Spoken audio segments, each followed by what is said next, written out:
You, John Fitzgerald Kennedy, do solemnly swear. I, John Fitzgerald Kennedy, do solemnly swear. That you will faithfully execute the office of President of the United States. That I will faithfully execute the office of President of the United States. And will, to the best of your ability. And will, to the best of my ability. Preserve, protect, and defend the Constitution of the United States. Preserve, protect, and defend the Constitution of the United States. So help you God. So help me God.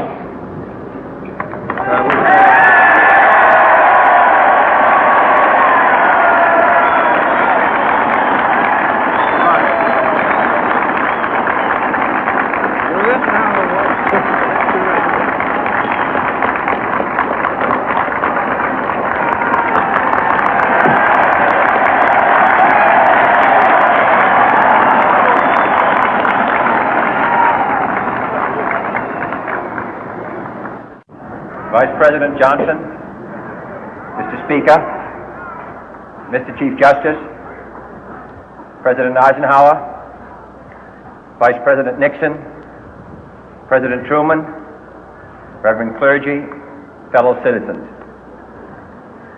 We observe today not a victory of party, but a celebration of freedom, symbolizing an end as well as a beginning, signifying renewal as well as change.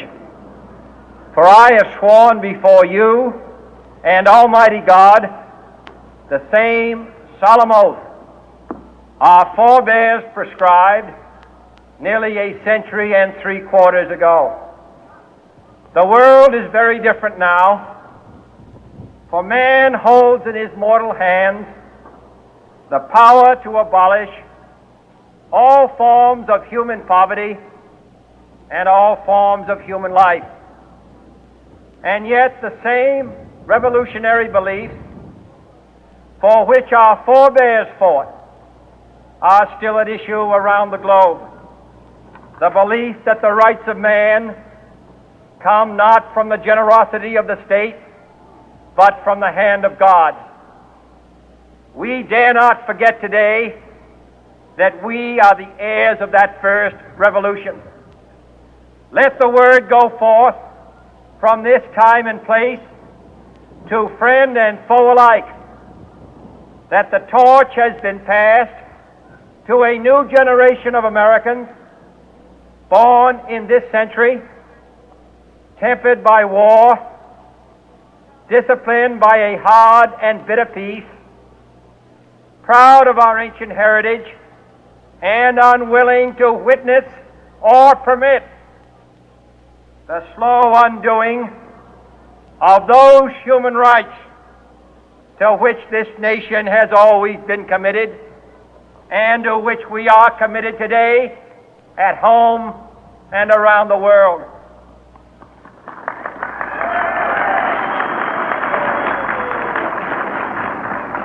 Let every nation know, whether it wishes us well or ill, that we shall pay any price, bear any burden, meet any hardship, support any friend, oppose any foe to assure the survival and the success of liberty.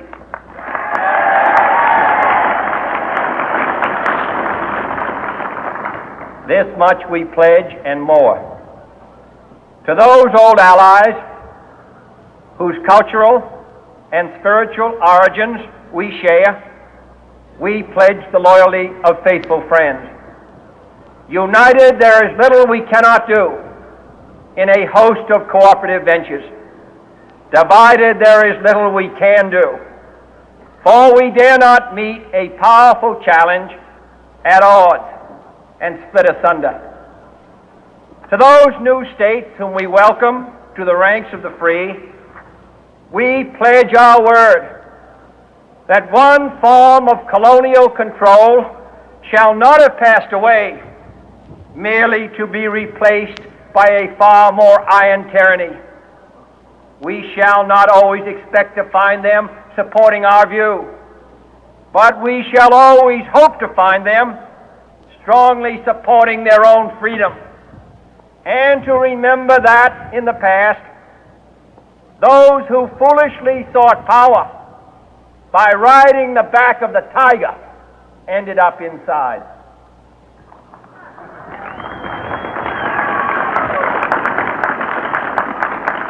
To those people in the huts and villages of half the globe struggling to break the bonds of mass misery, we pledge our best efforts to help them help themselves for whatever period is required, not because the communists may be doing it, not because we seek their votes, but because it is right. If a free society cannot help the many who are poor, it cannot save the few who are rich.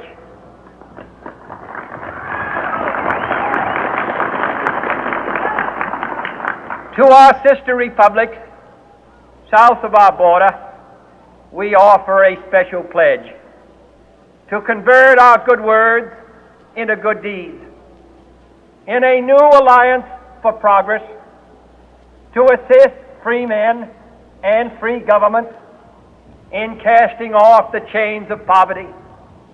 But this peaceful revolution of hope cannot become the prey of hostile powers. Let all our neighbors know that we shall join with them to oppose aggression or subversion anywhere in the Americas. And let every other power know that this hemisphere intends to remain the master of its own house.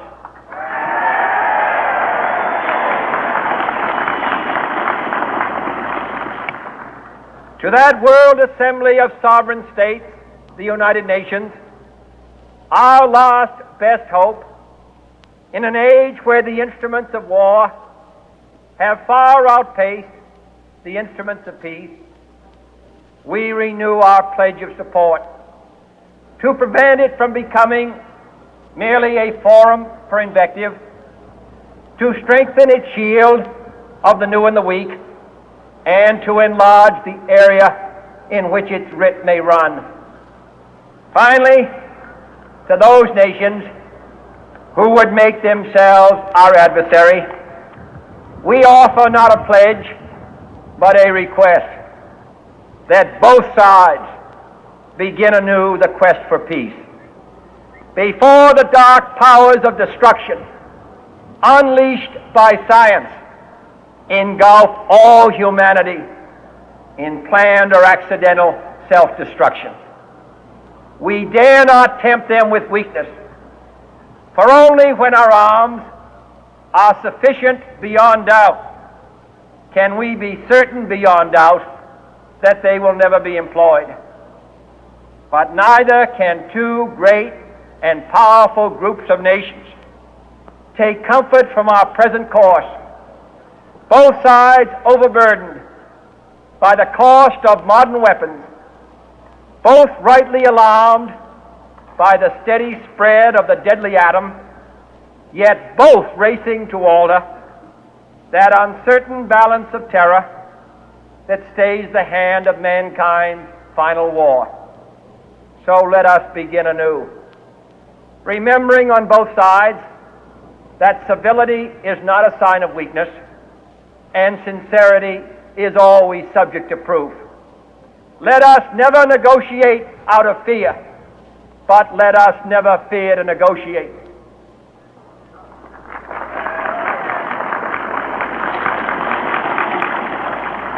Let both sides explore what problems unite us, instead of belaboring those problems which divide us. Let both sides, for the first time, formulate serious and precise proposals for the inspection and control of arms, and bring the absolute power to destroy other nations under the absolute control of all nations.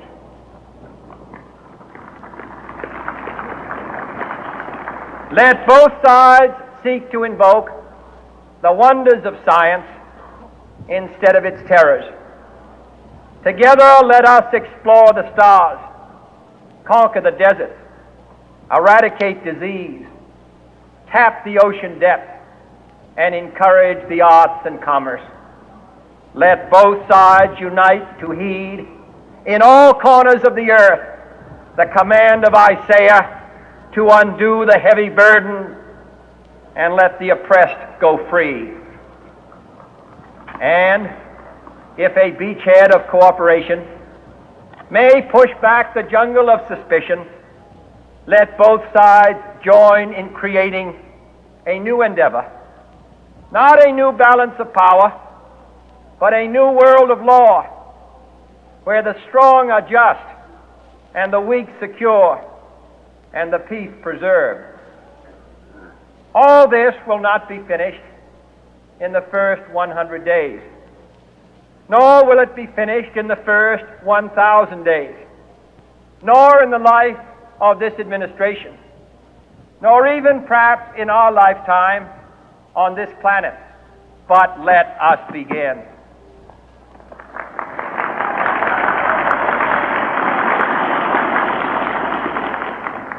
In your hands, my fellow citizens, more than mine, will rest the final success or failure of our course. Since this country was founded, each generation of Americans has been summoned to give testimony to its national loyalty. The graves of young Americans who answered the call to service surround the globe. Now the trumpet summons us again, not as a call to bear arms, though arms we need, not as a call to battle, though in battle we are, but a call to bear the burden of a long twilight struggle, year in and year out, rejoicing in hope, patient in tribulation, a struggle against the common enemies of man, tyranny, poverty, disease, and war itself. Can we forge against these enemies a grand and global alliance, north and south, east and west, that can assure a more fruitful life for all mankind? Will you join in that historic effort?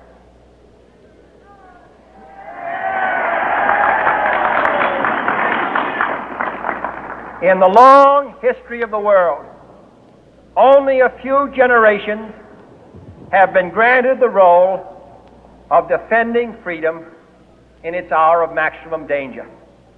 I do not shrink from this responsibility. I welcome it.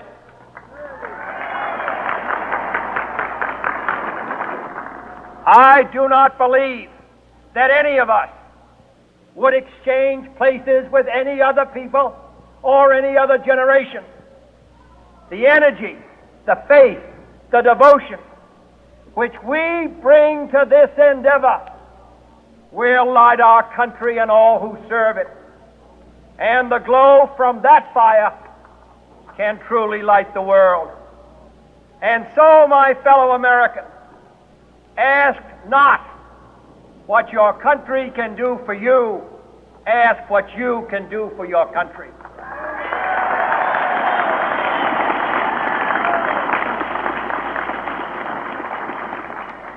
My fellow citizens of the world, ask not what America will do for you, but what together we can do for the freedom of man.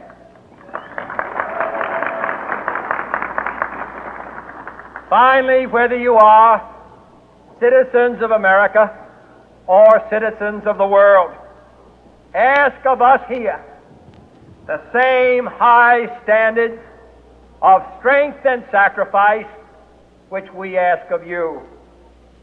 With a good conscience, our only sure reward, with history the final judge of our deeds, let us go forth to lead the land we love, asking His blessing and His help, but knowing that here on earth God's work must truly be our own.